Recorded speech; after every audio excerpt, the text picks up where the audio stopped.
Praise the lord. దేవుని పరిశుద్ధ నామమునకు మహిమ కలుగును గాక. వాక్యము వేకప్ వర్డ్ ఏమిటి అంటే యెషయా గ్రంథం 54:17 వచనము, 54వ అధ్యాయము 17వ వచనం. నీకు విరోధముగా రూపింపబడిన ఏ ఆయుధమును వర్ధిల్లదు, న్యాయ విమర్శలో నీకు దోషారోపణ చేయు ప్రతివానికి నీవు నేరస్థాపన చేసేదవు.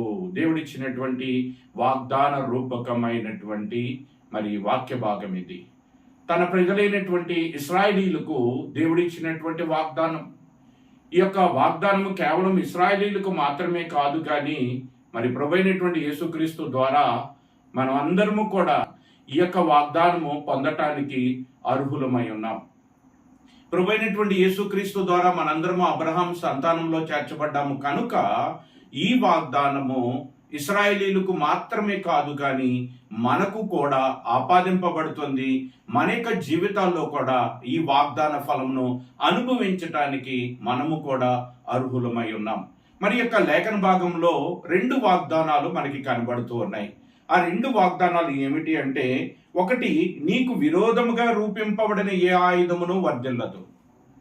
దేవుని విశ్వసించినటువంటి మనము దేవుని యొక్క రక్తము చేత, అంటే ప్రభువైన యేసుక్రీస్తు యొక్క రక్తము చేత కనగబడి ఆయన సొత్తైనటువంటి ప్రజలుగా ఉన్నటువంటి మన యొక్క విశ్వాస జీవితంలో, మన విశ్వాస యాత్రలో మనం ముందుకు వెళుతూ ఉన్నప్పుడు, ప్రభువును బట్టి, ప్రభు యొక్క వాక్యమును బట్టి దేవునికి ఇష్టలుగా ఉండటం కోసం ముందుకు వెళుతూ ఉన్నప్పుడు అనేకమైనటువంటి ఇబ్బందులు, అనేకమైనటువంటి ప్రతికూలమైనటువంటి పరిస్థితుల గుండా మనము వెళ్ళవలసి వస్తుంది.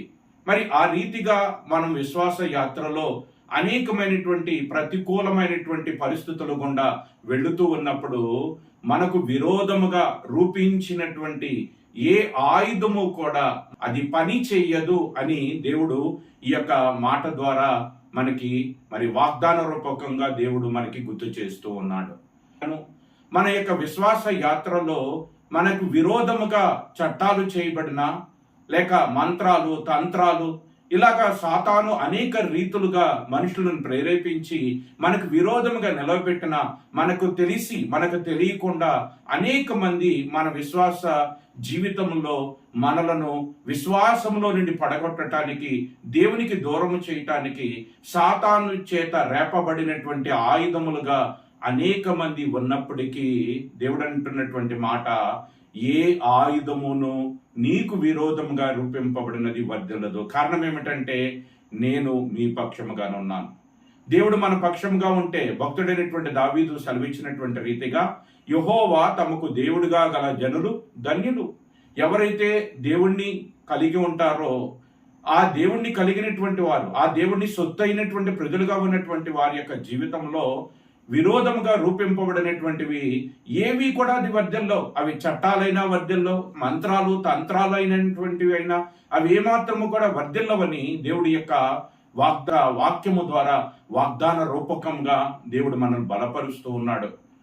ఈ యొక్క లేఖన భాగాన్ని మరింత లోతుగా మనం ఆలోచించినట్లయితే, చారిత్రకంగా పరిశుద్ధ గ్రంథంలో ఎన్నో రుజువులను, ఆధారాలను కూడా దేవుడు మనకు చూపిస్తూ ఉన్నాడు. నీకు విరోధముగా రూపించిన ఏ ఆయుధము వర్ధిల్లదు అనేటువంటి ఈ మాటను మనం నమ్మటానికి, విశ్వసించటానికి, దీనిని వాగ్దాన రూపకంగా మనం స్వీకరించి ఈ మాటను బట్టి మనకు విరోధముగా రూపింపబడినటువంటి వాటిని చూచి భయపడి మనము వెనుదిరిగి పోకుండా బలపడి విశ్వాసంలో ముందుకు సాగిపోవటానికి పరిశుద్ధ గ్రంథము ద్వారా చారిత్రక ఆధారాలను, రుజువులను మనకు దేవుడు చూపిస్తూ ఉన్నాడు.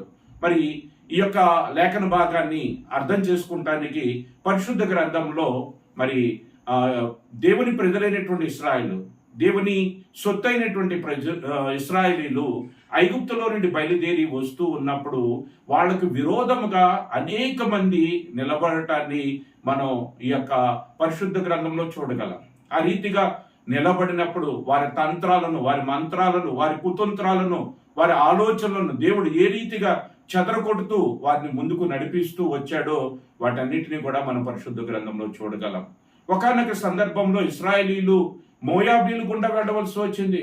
అక్కడ మోయాబీల రాజు అయినటువంటి బాలాకు ఇశ్రాయేలును గెలవటం అసాధ్యమని, దేవుడు వారిలో ఉన్నాడని, దేవుడు వారితో ఉన్నప్పుడు మరి వారిని గెలవటం, దేవుడు వారి పక్షంగా ఉన్నప్పుడు వారికి విరోధంగా నిలబడటం అది నాకు ఎంతైనా అపాయమని తలంచినటువంటి ఆ బాలాకు రాజు ఏం చేశాడు అంటే ఉపాయము ద్వారా, తంత్రము ద్వారా, మంత్రము ద్వారా వాళ్ళని గెలవాలనేటువంటి ఉద్దేశంతో బిలామును వారి మీదకి ప్రయోగించటాన్ని మనం సంఖ్యాకాండంలో చూస్తూ ఉంటాం. ఆ రీతిగా బిలాము నిలబెట్టి బిలాము ద్వారా మరి ఇశ్రాయేలును శపించి ఆ శాపము ద్వారా, ఆ తంత్రము, ఆ మంత్రము ద్వారా వారిని మరి ఓడించి వారి మీద విజయం పొందాలని మరి బాలాకు రాజు ఎంతగా ప్రయత్నించినప్పటికీ, బిలామును ఇశ్రాయేలుకి విరోధముగా నిలవబెట్టినప్పటికీ కూడా ఆ యొక్క బిలాము నోట దేవుడు తన మాట నుంచి ఆ యొక్క బిలాము ద్వారా శాపం ఏమాత్రం ఇశ్రాయేలీలకు రాకుండా, ఆ శాపం ఇశ్రాయేలీలకు తగలకుండా, ఇశ్రాయేలుకు విరోధముగా నిరూపింపబడిన, విరోధముగా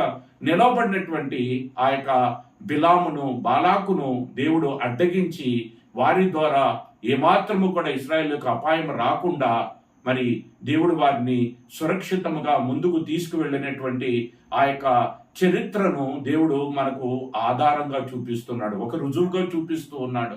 కేవలము ఇశ్రాయేల్ యొక్క జీవితం మాత్రమే కాదండి, ఈరోజు విశ్వాస యాత్రలో ఉన్నటువంటి మన యొక్క జీవితాల్లో కూడా మనం దేవుని మాటను బట్టి, దేవుని వాక్యమును బట్టి పరిశుద్ధంగా మనం మన యొక్క జీవితాన్ని కొనసాగిస్తున్నప్పుడు, నీతిగా మనం బ్రతుకుతున్నప్పుడు, యథార్థంగా బ్రతుకుతున్నప్పుడు, దేవునికి ఇష్టలుగా ఉండటానికి మనం ప్రయత్నం చేస్తూ ఉన్నప్పుడు తప్పకుండా మన విశ్వాస జీవితంలో ఆటంకాలు వస్తాయి. దుష్టుడు ఎందున్నటువంటి ఈ లోకం వలన సాతాను తప్పకుండా మన చుట్టూ ఉన్నటువంటి జనాంగాన్ని, మనకి ఇష్టమైనటువంటి వారినే మనకు విరోధముగా నిలబెట్టవచ్చు. అటువంటి పరిస్థితుల్లో మనం ఏమాత్రము భయపడక్కర్లేదు. వారి ద్వారా మన ఎటువంటి అపాయము మనకు రాదు.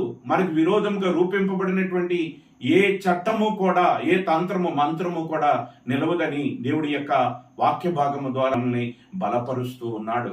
ఈ రీతిగా మనం ఆలోచించినట్లయితే రెండవ భాగాన్ని మనం చూసినట్లయితే, రెండవ వాగ్దాన రూపకంగా దేవుడిచ్చినటువంటి మాటను మనం చూసినట్లయితే, న్యాయ విమర్శలో నీకు దోషారోపణ చేయు ప్రతివానికి నీవు నేరస్థాపన చేసేదువు అంటున్నాడు. అంటే నీకు విరోధముగా నీ మీద నేరస్థాపన నిష్కారణముగా, ఏ కారణము లేకుండా, కేవలము దేవుని నీవు కలిగి ఉండటం వలన, దేవుణ్ణి వెంబడించటం వలన, దేవునికి ఇష్టడిగా ఉండటానికి, నీ భక్తి జీవితాన్ని కాపాడుకోవటానికి నీవు వెళుతూ ఉన్నప్పుడు నీకు విరోధముగా రూపించినటువంటి ఆయుధాలు, చట్టాలు, మంత్రాలు, తంత్రాలు వర్ధల్లో, అదే రీతిగా వారు నీ మీద మోపుతున్నటువంటి నిందలు ఏ మాత్రము కూడా అవి రుజువు కావు.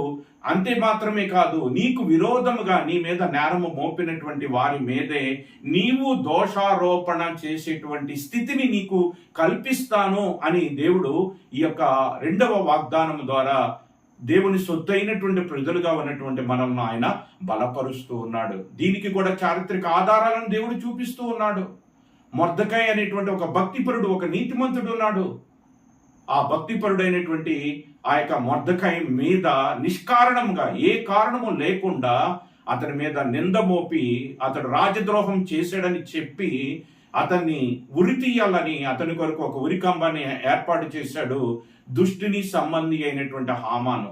ఆ దుష్టిని సంబంధి అయినటువంటి హామాను అతని మీద నేరారోపణ చేసినప్పుడు దేవుడు మరి ఆ యొక్క మొర్దెకై పక్షముగా, ఎస్తేరు పక్షముగా, తన ప్రజల పక్షముగా దేవుడు ఉన్నాడు కనుక ఆ యొక్క దేవుడు ఆ యొక్క మొర్దెకైని నిలవబెట్టి, ఎస్తేరు నిలవబెట్టి, మొర్దెకై మీద దోషారోపణ చేసినటువంటి హామాను మీద దోషారోపణ చేయబడి ఆ యొక్క హామాను ఏ ఉరికంబమును మొర్దెకై కోసం సిద్ధపరిచాడో అదే ఉరికంబము మీద హామాను ఉరి తీయపడాల్సినటువంటి పరిస్థితిని దేవుడు అక్కడ కల్పిస్తూ వచ్చాడు. అంతేకాకుండా తన ప్రజలైనటువంటి యూదులకు విరోధముగా అక్కడ రూపింపబడినటువంటి ఆ యొక్క చట్టాలన్నింటినీ కూడా దేవుడు అక్కడ రద్దు చేయటాన్ని మనం పరిశుద్ధ గ్రంథంలో చూస్తూ ఉంటాము. ఈ రీతిగా మనం ఆలోచించుకుంటూ వెళితే ఎంతో మంది భక్తుల జీవితాలను దేవుడు మనకు చూపిస్తూ ఉన్నాడు.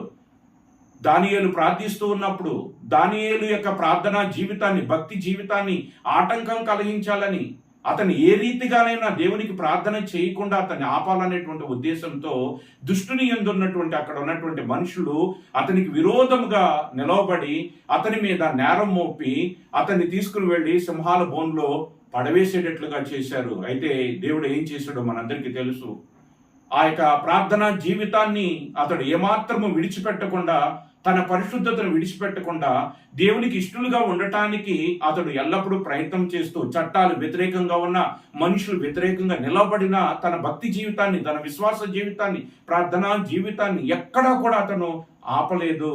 తద్వారా అతని యొక్క భక్తి జీవితం, అతని ప్రార్థనా జీవితం, అతని పరిశుద్ధత అతని చుట్టూ కంచి వేసింది.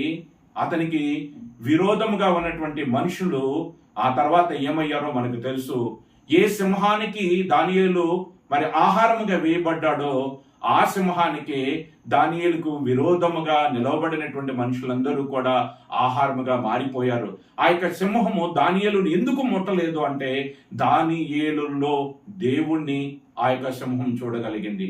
దానియేలు దేవుణ్ణి కలిగి ఉన్నాడు కనుక, దేవునికి కలిగి ఉన్నటువంటి వ్యక్తికి దేవుడు ఎవరి పక్షంగా ఉంటాడో, ఎవరిలో అయితే ఉంటాడో వారికి విరోధముగా రూపింపబడినటువంటి ఆయుధాలు గాని, చట్టాలు గాని, నిందలు గాని అవేవి కూడా నిలబడవు అని దేవుడు యొక్క మాటల ద్వారా మనం బలపరుస్తూ ఉన్నాడు. ప్రియులరా, ఇవి కేవలం కథలు మాత్రమే కాదు, ఇది చరిత్ర మాత్రమే కాదు. పరిశుద్ధ గ్రంథంలో వ్రాయబడినటువంటి ప్రతి మాట అది అన్ని కాలములకు చెందినటువంటిది. అదేదో పాత నిబంధన కాలంలో ఉన్నటువంటి భక్తులకు మాత్రమే కాదు. ఈరోజు మరి దేవుని వాక్యమును బట్టి ఆ రీతిగా దానియేలు వలె మన విశ్వాస జీవితాన్ని, ప్రార్థనా జీవితాన్ని, భక్తి జీవితాన్ని మనం కొనసాగించుచున్నప్పుడు మన జీవితాల్లో ఆటంకాలు ఆనాడు వచ్చినట్లుగా ఈ రోజు వచ్చినట్లయితే ఆ ఆటంకముల నుండి దేవుడు మనల్ని విడిపించేటువంటి వాడుగా ఉన్నాడు. ఆ ఆటంకముల్లో మనం చిక్కబడకుండా, ఆ యొక్క మనకు విరోధముగా రూపింపబడినటువంటి ఏ ఆయుధము కూడా మన మీద వర్ధిల్లకుండా దేవుడు మనల్ని కాపాడువాడై ఉన్నాడు, మనల్ని బలపరచువాడై ఉన్నాడు అని దేవుడు ఈ యొక్క లేఖన భాగము ద్వారా మనకు రుజువుపరుస్తూ ఉన్నాడు. కాబట్టి ఈ ఉదయకాల సమయం నందు ఎవరైతే ఆన్లైన్ ద్వారా ఈ యొక్క వేకప్ వాడిని వీక్షిస్తూ ఉన్నారో, ఏ యొక్క నిందలకు భయపడుతున్నారో, ఏ యొక్క ఇబ్బందులకు భయపడుతున్నారో, ఏ చట్టాలకు భయపడుతున్నారో, ఏ మనుషులకు భయపడుతూ ఉన్నారో, అవేమీ కూడా నీ మీద ఎంత మాత్రము విజయము పొందవు. నీవు దేవుని యందు విశ్వాసం ఉంచి, దానియేలు తన ప్రార్థనా జీవితాన్ని ఆపకుండా, చట్టాలకు భయపడకుండా, మనుషులకు భయపడకుండా తన ప్రార్థనా జీవితాన్ని ఏ రీతిగా అయితే కొనసాగించాడో ఆ రీతిగా దానియేలు వలె మనము కూడా ఉన్నట్లయితే, మనకు విరోధంగా రూపింపబడినటువంటి ఆ యొక్క మరి చట్టాలను బట్టి కానీ, మనుషులను బట్టి కానీ, లేదా నిందలను బట్టి కానీ, ఆ పరిస్థితులను బట్టి కానీ మన ప్రార్థనా జీవితాన్ని, మన భక్తి జీవితాన్ని కానీ మనం ఆపినట్లయితే వాటి వలన మనం చిక్కబడతాం.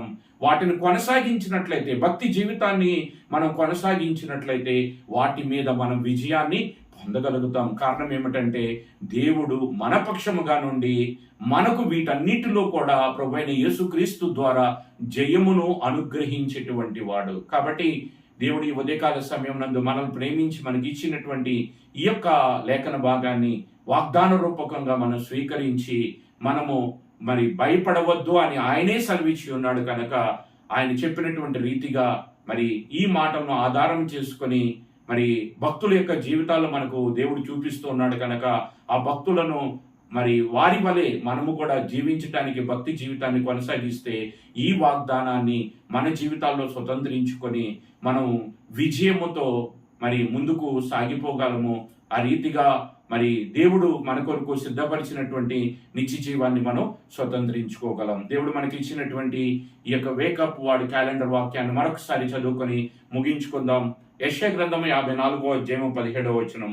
నీకు విరోధముగా రూపింపబడిన ఏ ఆయుధమును వర్ధిల్లదు, న్యాయ విమర్శలో నీకు దోషారోపణ చేయు ప్రతివానికి నీవు నేరస్థాపన చేసేదవు. దేవుడి యొక్క వాగ్దానాన్ని మరి ఆన్లైన్ ద్వారా వీక్షించుచున్న మనందరికీ కూడా మరి ఈ వాగ్దానాన్ని నెరవేర్చి ఈ వాగ్దాన ఫలమును మనం అనుభవించినట్లుగా దేవుడు మనల్ని మన యొక్క భక్తి జీవితంలో నిలబెట్టును గాక. ఆమేన్. అందరికీ ప్రైజ్ ద లార్డ్.